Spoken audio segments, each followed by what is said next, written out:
Temple House. It's Temple House, yeah. But in Donegal, they play it like this.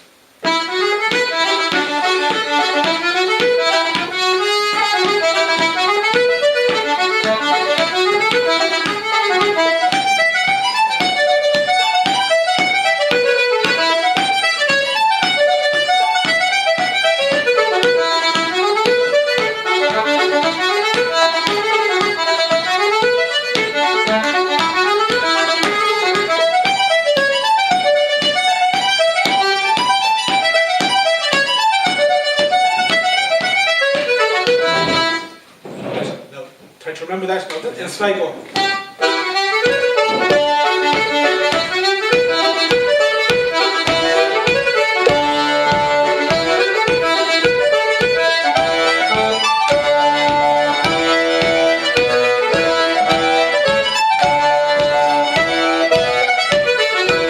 So on. So the pulse will be different.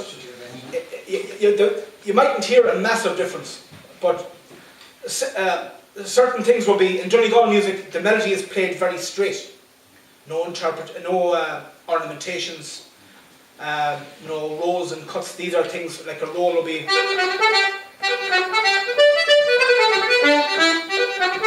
So that instead of playing that, they play just to flower it up, to decorate it a small bit. In Donegal, no. They play like that. Stand out of my way. Yeah. Very straight, very, very, very lively rhythms. Another rhythm in Donegal will be the Highland.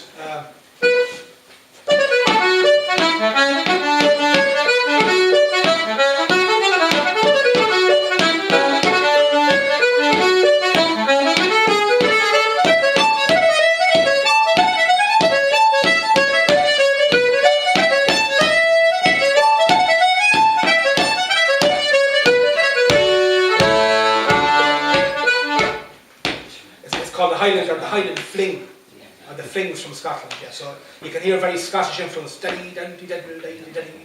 very Scottish. Yeah, and that's incorporated in them tunes.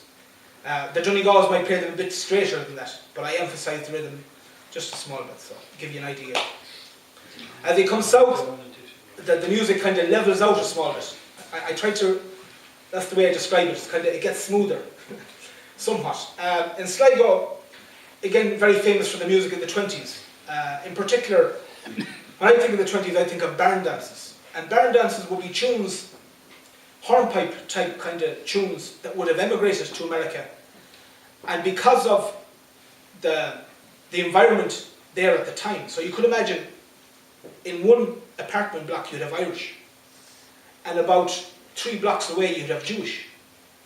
Or in between that you'd have jazz musicians. So you could walk half a mile and you'd hear the music of the world, basically.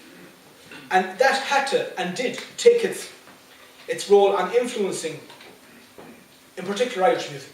I talked about the Flanagan Brothers. The Flanagan Brothers, and I played for you later on. I have a few things on my laptop, some very, very old recordings, and we'll play it just before we leave if you want to hear it. But they take Irish tunes and they mix them with. They would have been the first group at the time to introduce guitar accompaniment to Irish music. So, backing tunes with guitar or piano. But they actually thought it out, so they didn't go into the recording studio and say, we're recording in 5 minutes. They didn't do that, they said, right, let's sit down, let's arrange. So the first time Irish music was arranged was back in the 20s. So you could imagine in the late 1800s, they were all playing like savages. You know, there was no orchestration. In and around that time, people had to shape up a bit, and for, I think it was in the late 1800s and the 1900s, an accordion and a fiddle were played.